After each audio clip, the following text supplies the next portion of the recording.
살리고 예수님 그리스도 호세아 예수 그리스도 오늘은 25번째로 심판에 대한 경고에 나팔 그 4번째의 말씀을 증거하겠습니다. 우리나라 호사선어에 근묵자화흑이라는 말이 있습니다. 한자로는 이런 말씀입니다. 근묵자화흑. 이 무슨 말이냐 하면 먹물을 가까이 하면 사람은 검어진다고 하는 그런 말입니다. 지극히 옳은 말입니다.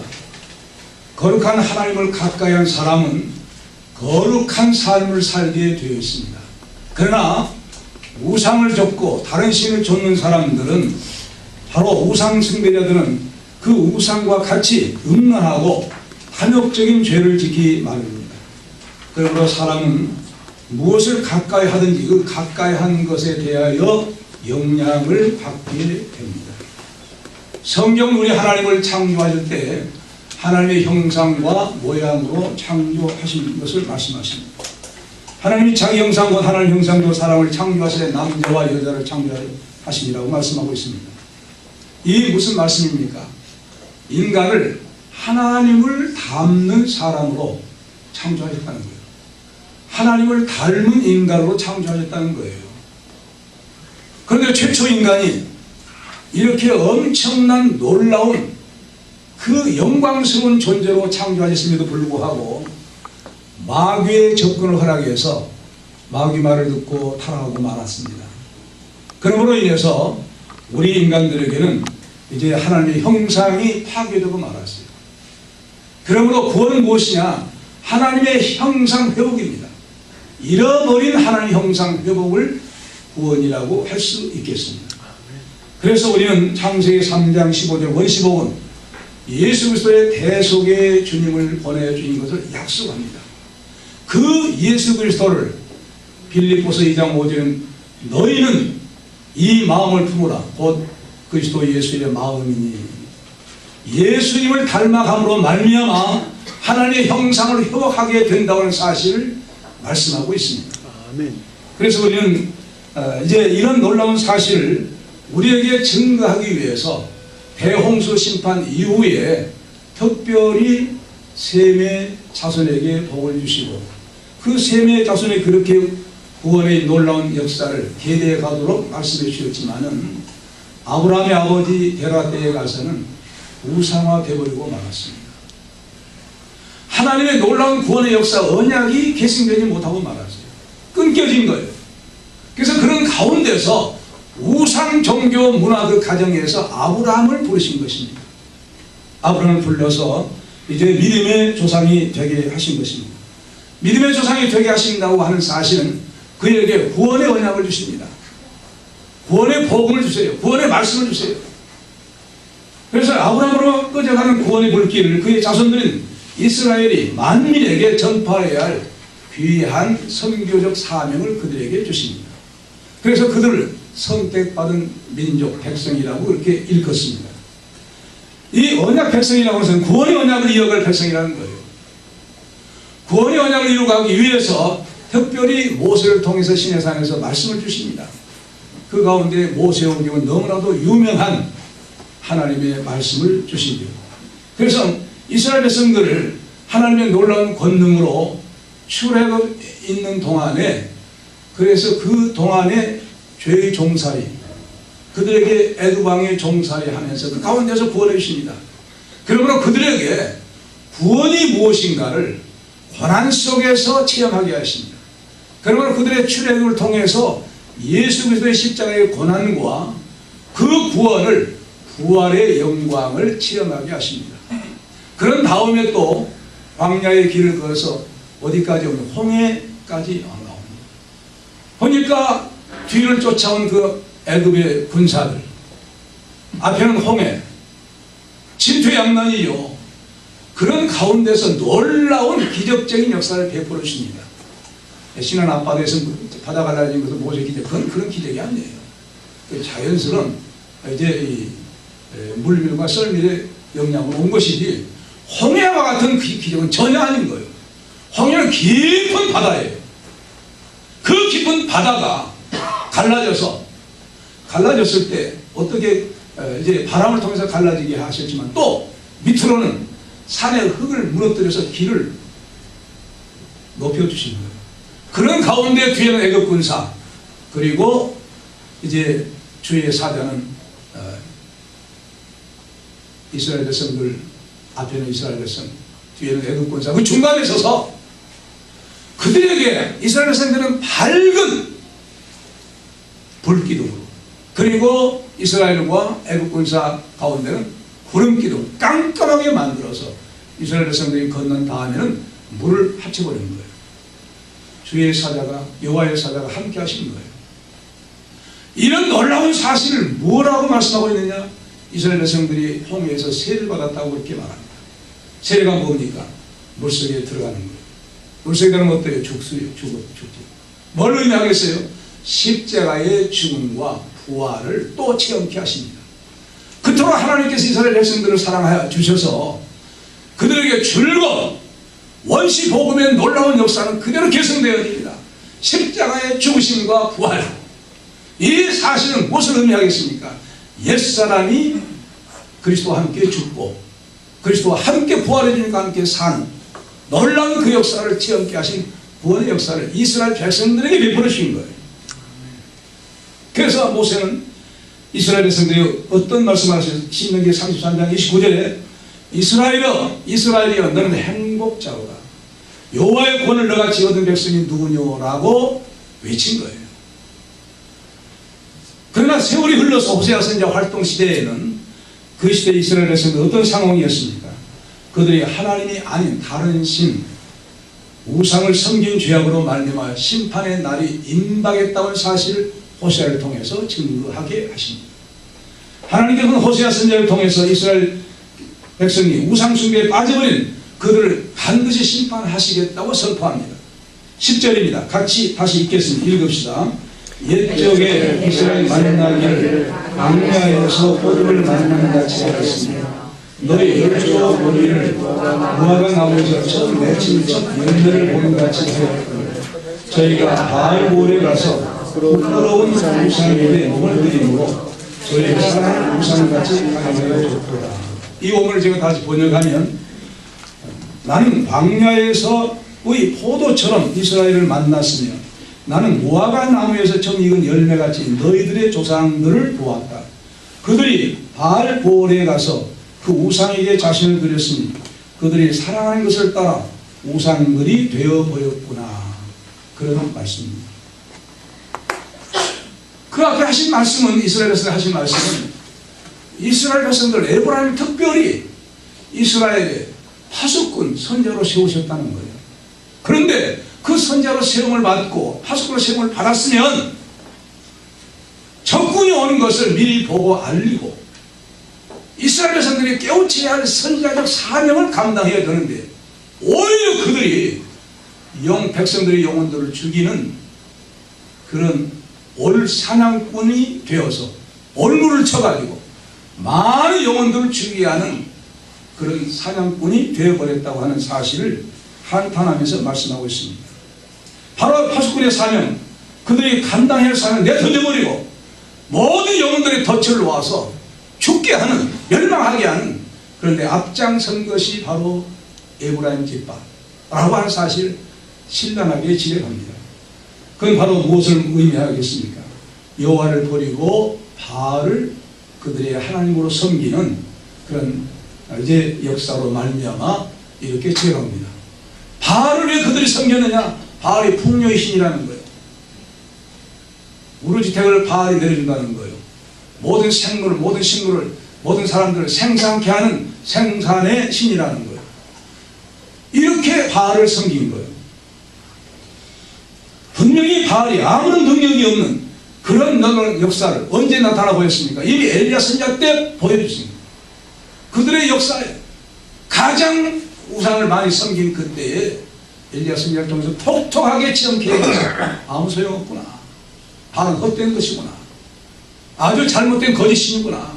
여호와 하나님의 참신이구나 하는 사실을 체험케 했어요. 그럼에도 불구하고 역사는 흘러 또 잊어버린 거예요.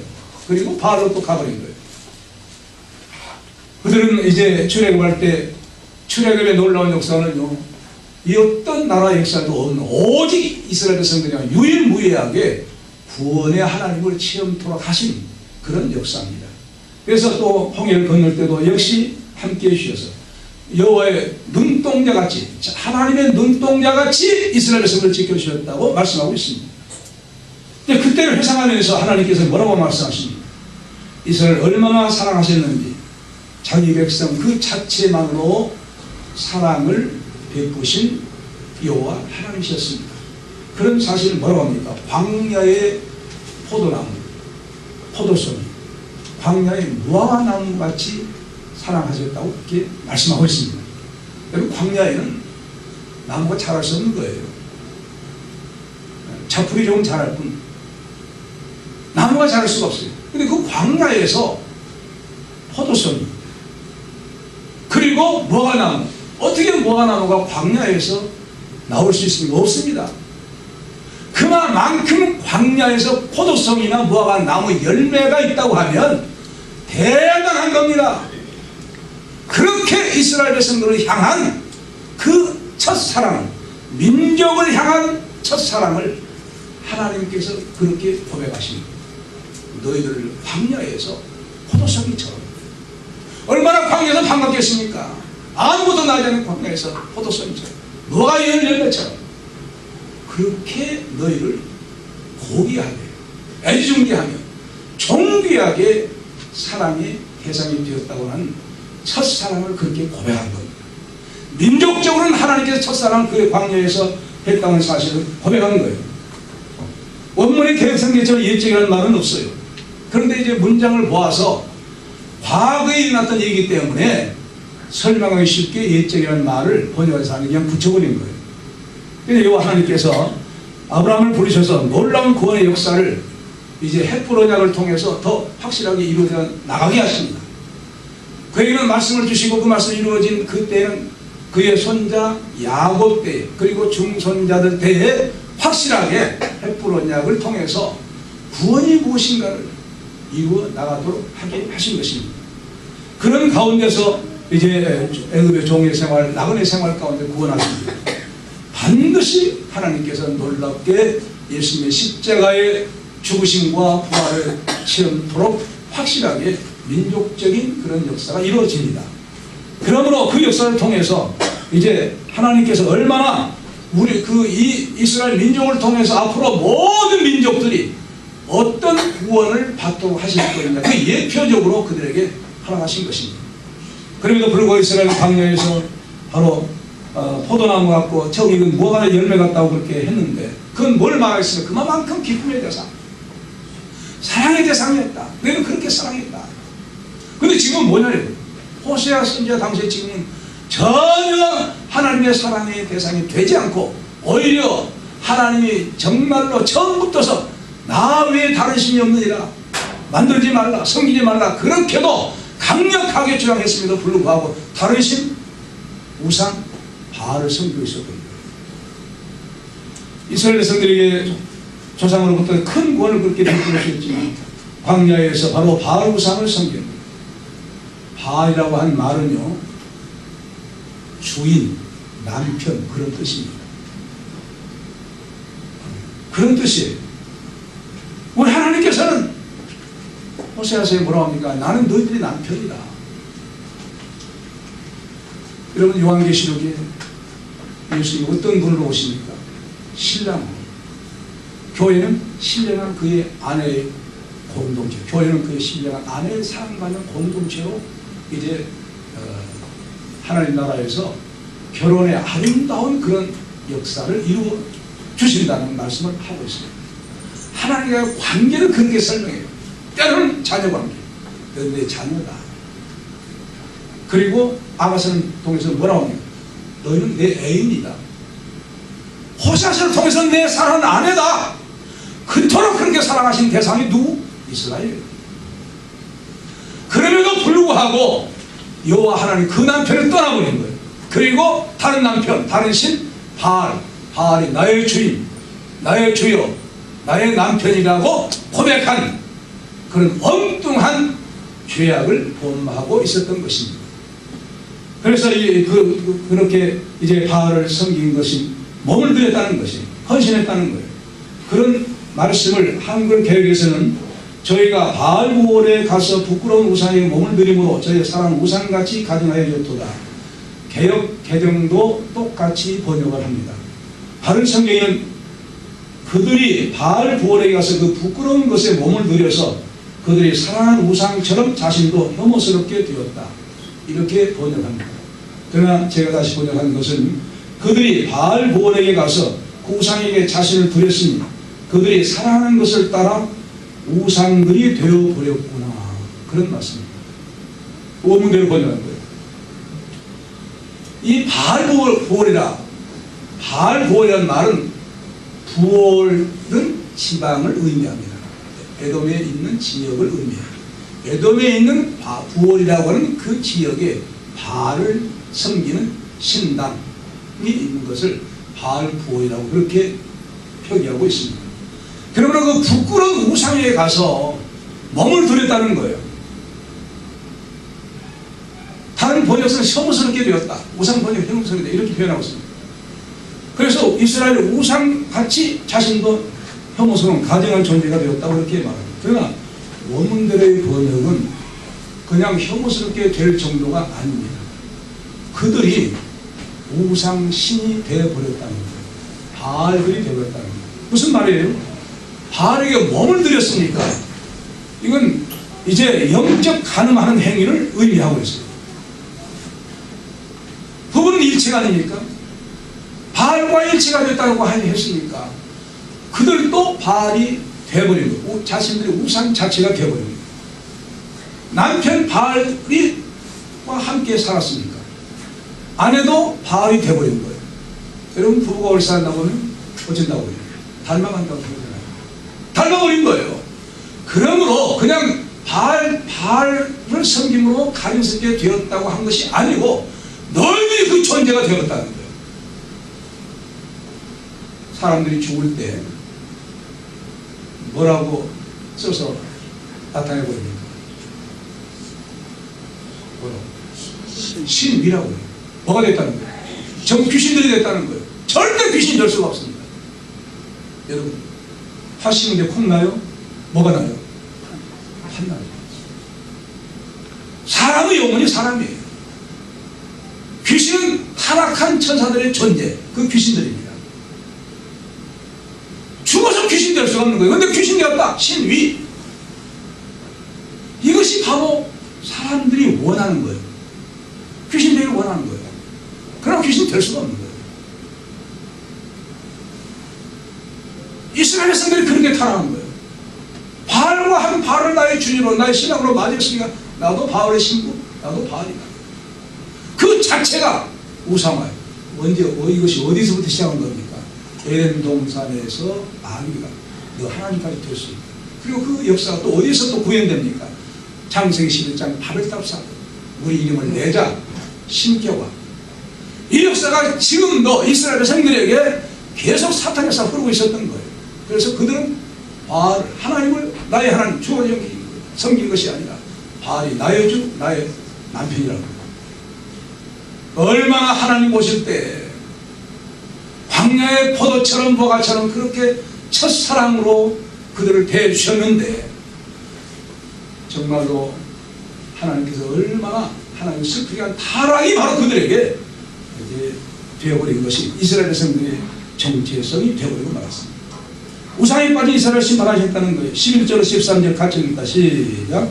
에브라임의 영광이 새같이 나아가고 해산하니나 아이 뱀이나 잉태함이 없습니다.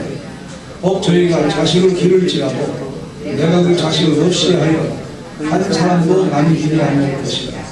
내가 저희를 떠나는 때에는 저희에게 화가 미치리로다. 내가 보건대 에브라임은 아름다운 곳에 생긴 부부와 같으나 그 자식들을 살인한 자에게로 끌어내리로다.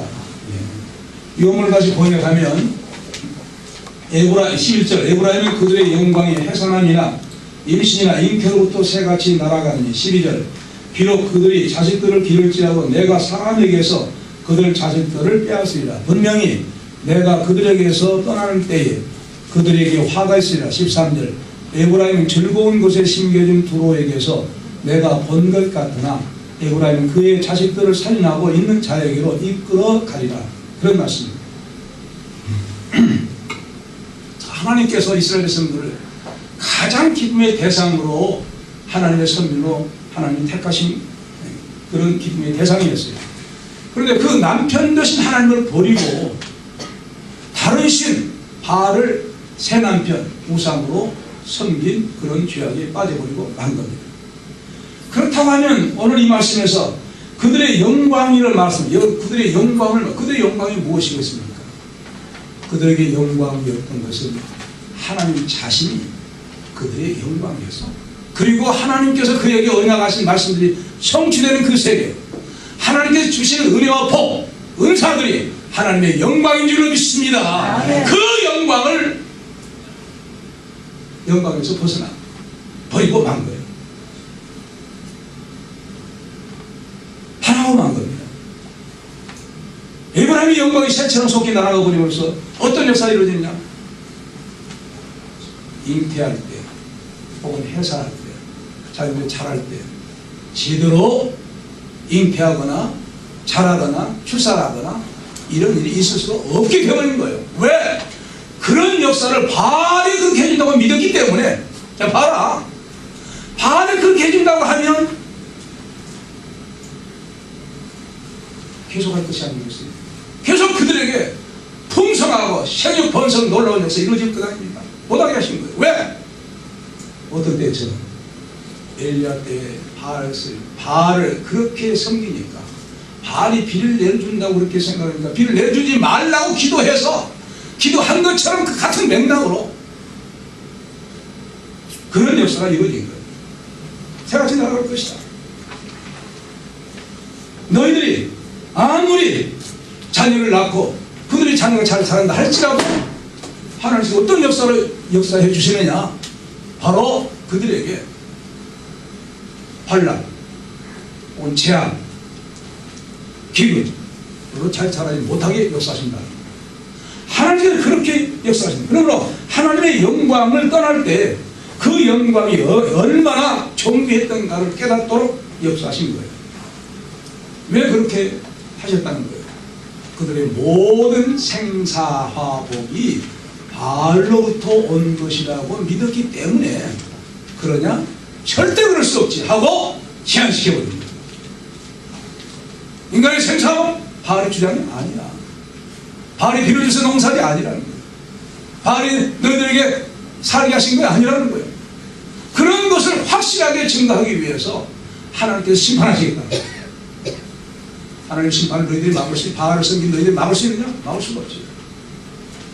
그래서 바로 그런 역사를 이루시는데 성경은 전적으로 생명의 주관자 하나님께 달려있는 것을 말씀하고 있습니다. 아브라함의 아내 사라를 그라랑 아비멜렉이 넘봤어요. 아내로 삼으려고 왕의 권세를 데려갔어요. 그날부터서 생산할 수 없도록 하나님 모든 왕국에 있는 사람들의 태를 닫아버립니다. 너무 깜짝 놀래가지고 다시 이제 아브라함에게 사려합니다. 아브라함의 축복 기도를 다시 받고 태의 문을 열어주십니다. 하나님은 그렇게 하신 거예요. 야곱의 아내 나에게 사랑을 많이 받았어요. 내 아내는 별로였어요. 그러니까 내 아내는 사랑받도록 하기 위해서 하나님께서 아들을 쑥쑥 낳게 하신 거예요.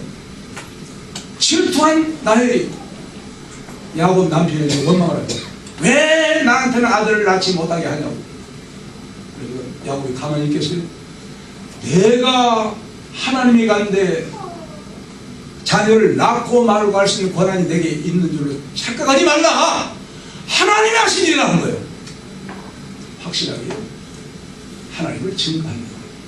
그렇습니다. 하나님께서 역사하시는 거예요. 저는 구례종합교에서 심호할 때 권사님의 자부가 아들 자녀를 낳는데 전부 딸이 몇인 줄 아세요? 6명, 7명이 낳았어요. 그게 신방 가서 제가 말했어요. 아들을 낳기 위해서 기도했냐? 안 했다는 거예요. 왜 기도하느냐? 하나님 반드시 들어 응답해 주신다고 했는데 왜 기도하느냐? 이제 목적을 가지고 기도하라. 그 다음에 아들을 낳았어요. 할렐루야 아니에요? 네. 하나님의 놀라운 역사예요. 인간의 생사와 하나님 주장하신 거예요. 그런데 엉뚱하게 다른 신 바알 아니라고 한 사실을 확실하게 하나님께서 증거하게 하신 것이었습니다. 그러므로 이제 이 자식들을 낳는다 할지라도 너희들이 자란다 할지라도 절대 그들이 잘 될 수가 없어. 포로로 잡혀갈 수 있고 기근으로 죽을 수가 있어. 신명기 언약을 배신한 불순종을 향해서 그 불순 고집하는 사람들에게 신명기 언약이 성취된 것을 말씀합니다. 신명기 28장 31절 44, 57절에 분명히 하나님 말씀 불순종할 때는 이런 놀라운 화를 당하게 된다고 하는 것을 말씀하고 있습니다. 에브라임은 아름다운 곳에 심기에 두로가 같다고 했습니다. 두로는 솔로몬이 성전을 지을 때 두로에서 좋은 백양목을 선물합니다. 그러므로 아름다운 아주 목초 지역과 산이 무성한 그런 지역이 두로입니다. 그래서 고대 근동에서 지중해 서안에 아름다운 항구 도시로서 고대 근동 교역의 중심지였고 경제적으로 매우 번영했습니다. 마치 두로를 그렇게 복주셨던 것처럼 이스라엘 백성들을 너희들 가나안 땅에 종살했던 너희를 데리고 와서 가나안 땅에 주셨을 때 가나안 땅의 적과 꿀을 흐르는 땅으로 너희를 인도하신 것은 두로처럼 그렇게 너희를 복주신 것이 아니냐 하고 말씀하신 거예요. 그렇게 아름다운 것이 심겼다는 거예요. 이스라엘 백성을 심어줬다는 거예요. 가장 이제 지리적으로 요충지에 심게 해 주셨다는 거예요. 그런데 바로 불순종함으로 말미암아 황량한 곳이 되게 해버리겠다 하고 하나님은 심판을 말씀하십니다. 하나님께서 이스라엘 백성들에게 특별히 이스라엘 백성들에게 대표적인 백성 누굽니까? 에브라임입니다. 에브라임이 얼마나 복을 많이 받았는지 몰라요. 왜? 자기 아버지 요셉 때문에, 요셉의 효단것 때문에 야곱 아버지가 요셉에게 그리고 그 자손들에게 손자들에게 엄청난 복을 주셨어요. 특별히 요셉의 두 아들 에브라임과 므낫세 중에 에브라임 작은 아들에게 복 주셨던 거예요.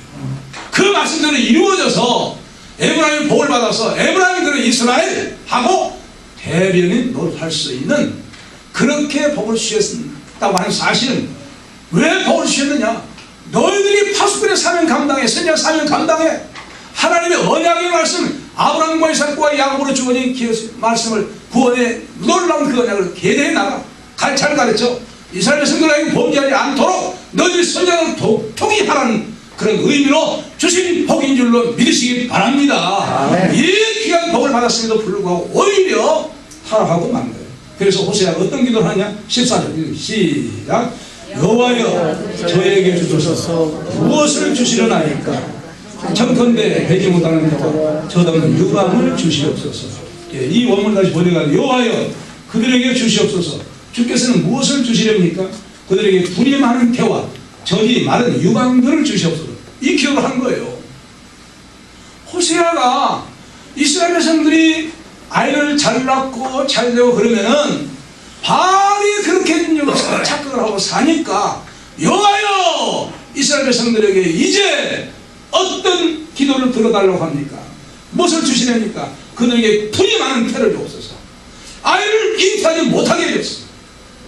저절 먹을수록 유방이 말라버리는 말라비 들어지는 그런 유방이 되기다. 엄청난 저주의 기도를 하고 있어요. 왜? 그들이 하나님의 놀라운 은혜를 망각해버리고 우상을 섬기고 그렇게 나가니까 그들에게 회개하도록 하기 위해서, 그들에게 다시 돌아오도록 하기 위해서 강력한 회개를 요청한 반대급부의 말씀으로 전하고 있는 거예요. 하나님께서 이스라엘 12지파의 조상이 야곱은 요셉 지파에게 복을 주면서 이렇게 했습니다. 창세기 40년 이후에 그가 내게 복을 주실 것이라. 위로 하늘의 복과 아래로 깊은 샘의 복과 젖먹이는 복과 태의 복이라고 그랬어요. 이 복을 멈춰달라는 거예요. 이 복이 그대로 지속되면 바알이 준 복이라고 착각을 하니까 엉뚱하게 더 우상을 잘 섬기니까 우상 섬기지 못하도록 막아달라는 거예요. 이런 기도를 하는 시대가 없어야 되겠죠. 하나님 잘 섬김으로 더 풍성하게 되어지고 번성되어지고 생육번성 그런 축복을 받는 놀라운 역사 일어나가는 여러분들의 모든 자손들이 되시길 바랍니다. 그런 복을 받아야 돼요. 얼마나 하나님께서 보시기에 괘씸했으면 호세아가 그런 기도를 했을까요? 그들이 왜 그렇게 기도를 호세아가 할 수밖에 없습니다. 바알이 그렇게 준다고 믿었기 때문에.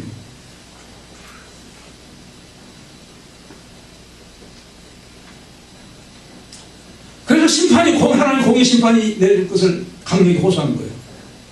자, 그래서 15절 17절 읽어보겠습니다. 같이 시작. 저희의 모든 악이 길가에 있으므로 내가 거기서 저희를 미워하였노라. 그 행위가 악함으로 내 집에서 쫓아내고 다시는 사랑하지 아니하리라. 그 방백들은 다 패역한 자니라.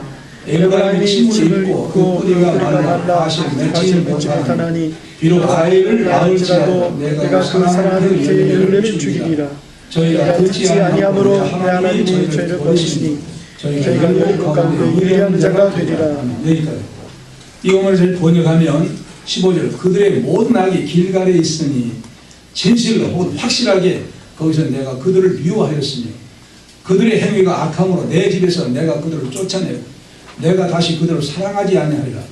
그들의 모든 지도자들은 반역하고 있는 자들이다. 16절 에브라임은 상처를 입어 그들의 뿌리가 말라 아무것도 열매를 맺지 못하리니 비록 그들이 아이들을 낳을지라도 또한 나는 그들이 사랑하는 태들로 죽이리라.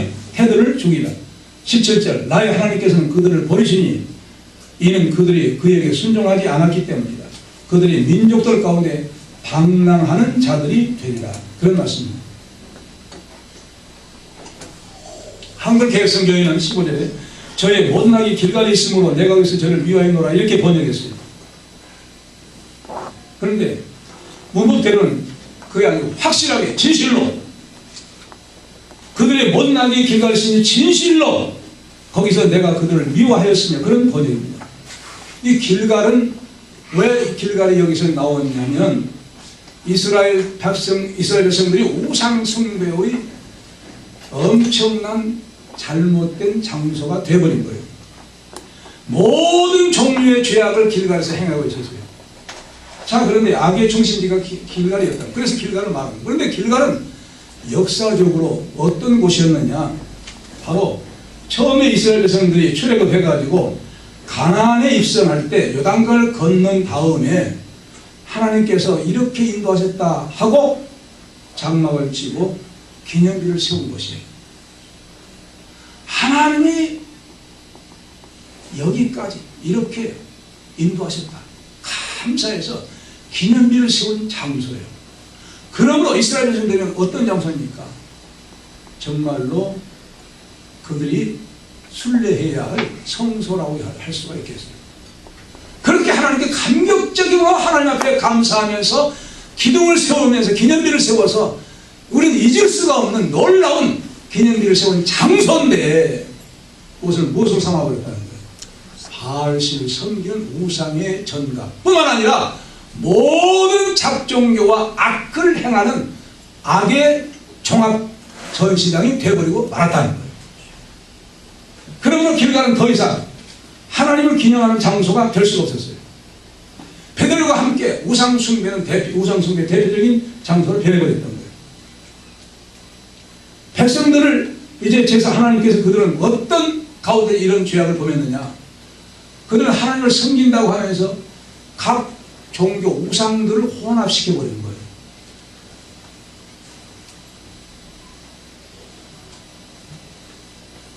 황명규 선교사님이 홍콩에 다녀오더니 그런 얘기를 한 적이 있어요. 홍콩에 가니까 명절 되는데 석가모니, 부처, 예수 세 분을 딱 모셔놓고 그 섬긴답니다. 이거 혼합종교입니다. 지금 기독교가 WCC라고 하는 세계 기독교 협의라는 그 단체가 혼합주의로 가고 있어요. 부산에서 백스코에서 먼저 대회할 때도 각종 종교 대표자들은 모아가지고 같이 이제 예배를 드립니다. 혼합종교입니다. 그래서 WCC에서 나오라는 거예요.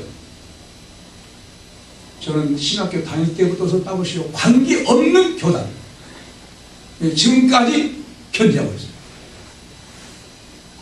이게 혼합종교예요. 호주에서 그 대회를 할 때 이대 출신 모 교수가 홀령에게 버텼다면서 무슨 조문을 외우고 그 다음에 그 불을 태웠어요. 혼을 부르는 초원지.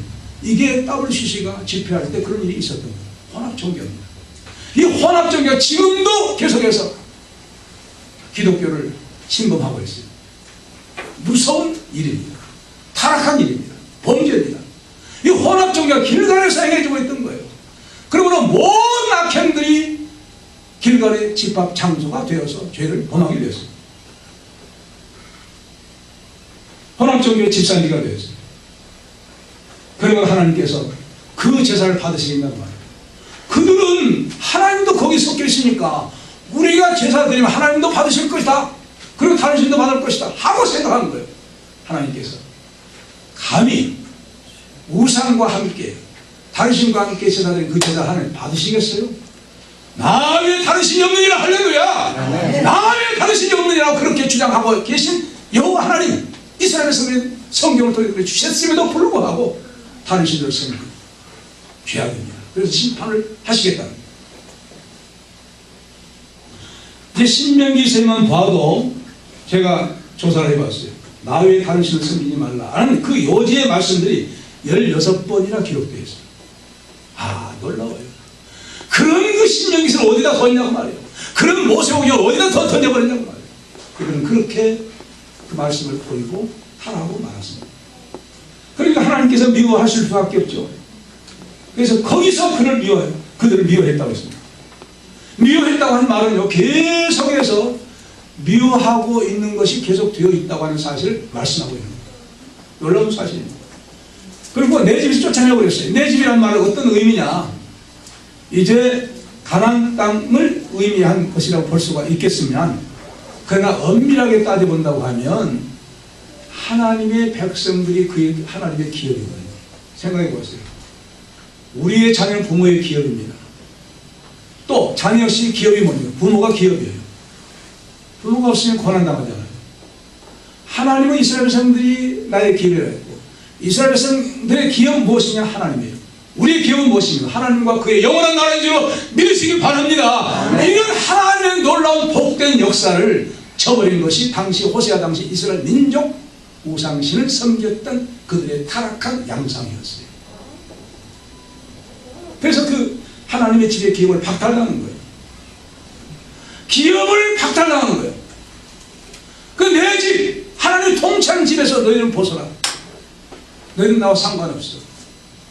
그러므로 그들이 하나님의 기업이 안 된 이상 하나님의 기업을 주신 땅에 가나안 땅에서 거할 이유가 없어져 버린 거예요. 그래서 어떤 말씀을 하고 있어요? 너희들은 가나안 땅에서 벗어나서 유리방황이 될 것이다. 흩어지게 될 것이다. 레위 26장 11절로 33절에 하나님의 것을 하나님께 청룡치 아니할 때 열방 중에 흩어버리시겠다고 약속한 말씀이 계속되어서 호세아가 그렇게 하나님 말씀에 의해서 증거를 하고 있는 것입니다. 어떤 사람들 때문에 그렇게 되고, 지도자들, 왕을 비롯한 지도자들, 여러분 지금 우리가 통치자라고 할 때요 대단한 영향을 끼칩니다. 통치자 한 사람의 생각이 어떤 생각을 갖느냐에 따라서 통치가 백성들에게 통치가 이루어지니까 엄청난 거예요. 이제 지도자들을 의미해요. 지도자들이라는 왕을 비롯해서 왕과 그리고 각 지금 같은 도지사, 장관급 이런 사람들은 뭐예요? 이 사람들이 잘못되어 나가니까 백성들이 영향을 안 받을 수가 없는 거예요. 그래서 그들의 죄악을 지적해요. 백성들의 지도자의 죄를 지적해요. 그러면서 그들을 어떤 사람이라고 해요? 반역자들이라는 거예요. 우리는 그냥 반역자들 그렇게 이제 말씀하고 있는데 원문에는 반역을 계속하고 있는 자들이라는 거예요. 그렇게 하나님 앞에 반역 행위를 계속하고 있는 그들을 볼 때 하나님께서 그들을 가만두시겠냐 그런 말입니다. 하나님 반드시 어떤 심판을 하시겠느냐. 에브라임은 상처를 입어 뿌리가 말라버렸으니 나무에 비유한 거예요. 뿌리가 마르면 나무, 줄기, 또 이파리, 꽃이 필 수가 없고 열매 맺을 수가 없죠. 그렇게 하신다는 거예요. 그건 뭘 의미하냐면 이스라엘 백성들이 자손들이 끊긴다는 거예요. 에브라임 무슨 말이냐? 2배의 열매라는 거예요. 요셉 자신을 창조했다는 그런 기념에서 요셉이 아이를 낳고 그 이름을 진 거예요. 하나님 나에게 엄청난 복을 주셨다. 그걸 반영한 이름이 에브라임. 그렇게 지었습니다. 그런 뜻을 가진 2배의 열매라는 뜻을 가진 그런 에브라임인데 열매를 맺지 못하게 한다는 거예요. 하나님께서. 왜? 하나님을 반역한 불순종의 행위. 엉뚱한 다른 신을 섬기는 행위. 에브라임이 그러면 북이스라엘을 대변하는 거예요. 이스라엘은 그럼 에브라임. 그래서 에브라임 안에 개성에서 나와요. 왜? 에브라임 지파가 나오니 이스라엘 대표한 이름이기 때문에 에브라임 나온 거예요. 이스라엘 말한 거예요. 그만큼 복을 받은 에브라임 지파로서의 이스라엘 백성들을 대표한 그런 복을 받았는데 열매를 맺지 못할 것이라고 하는 거예요. 그런데 그들이 복을 받을 때 어떤 복을 받았습니까? 아버지께 요셉이 복을 받았어요. 샘 곁에 가지로 무성한 가지로 담을 넘겠다는 복을 받은 거예요. 그런 복을 받았음에도 불구하고 오히려 타락하고 만 겁니다. 그래서 하나님 말씀을 떠난 그들은 하나님께서 지금 뭘 하고 있습니까? 심판의 채찍을 휘두르고 있기 때문에 맞았다는 거예요. 맞게 되었다는 거예요. 맞으니까 나무가 맞으니까 상처 입으니까 열매를 어떻게 맺겠냐고. 제가 구례중학교에 심호할 때 우박이 내렸어요. 우박이 내려가지고 나무를 쳐버린 거예요. 이제 잘 키워가지고 제목해야 할 그 나무를 껍데기로 그냥 쳐버린 거예요. 그리고 원년한 나무가 못 된 거예요. 버려버린 거예요. 아, 놀라워요. 아, 하나님의 심판은 이런 거구나. 깨닫게 됐어요. 하나님께서 아이를 태 속에서도 낳지 못하게 할 뿐 아니라 혹 낳게 돼서 그렇게 날지라도 제대로 살지 못하도록 하나님 역사하시겠다는 거예요. 근본적으로 하나님께서 그들이 잘못한 걸 철저하게 심판하시겠다는 말씀을 하신 겁니다. 뭐 때문에 그런가요? 바알신이 풍요의 신이라고 믿는 그 믿음 때문에 그렇게 타락했던 이스라엘 백성들을 하나님께서 이제 그렇게 하지 못하게 하십니다. 우리 인간을 창조하시고 무슨 복을 주셨습니까? 5복을 주셨어요. 생육 번성 충만하라. 그리고 땅을 다스리라. 모든 생물을 통치하라. 정부가 다스리라. 5복을 주셨어요. 그 5복을 중단시켜버린 거예요. 복을 주셨는데 이방인 포로 가지고 계신다. 흩어지게 한다. 그래서 이 호세가 뭐라고 하면 이스라엘 하나님이라는 말을 사용하지 않아요. 나의 하나님은 감히 이제는 이스라엘의 하나님으로 부르신 자격이 없기 때문에 너희들의 하나님은 아니다. 나의 하나님이다. 나의 하나님이라고 하면서 뭐라고 합니까? 이제 버림받은 사실 기정사실을 하면서 이 북이스라엘 백성들이 이렇게 타락이 되기까지는 모든 지도자들의 죄악에 근본적으로 영향이 많다는 거예요. 그래서 그들이 타락하니까 백성들에게 죄악의 우상 섬기는 죄악으로 타락이 가속화되어서 온 백성이 타락해 버렸다는 거예요. 자, 우리는 이제 저 이북의 김일성 우상 종교가 된 것이 부족하다 못해서 남한마저 우상 종교로 기울어져가는 이 시대에 나와 여러분들이 산다고 사실 인식해야 됩니다.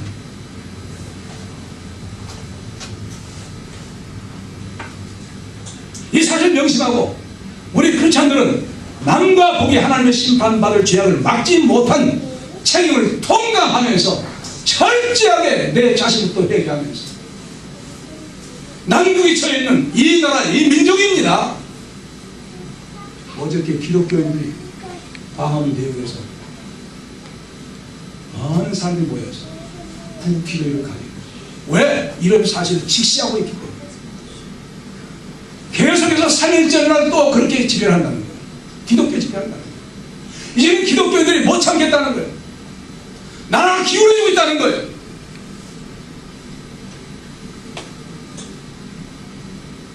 그런 사실이 우리의 책임입니다.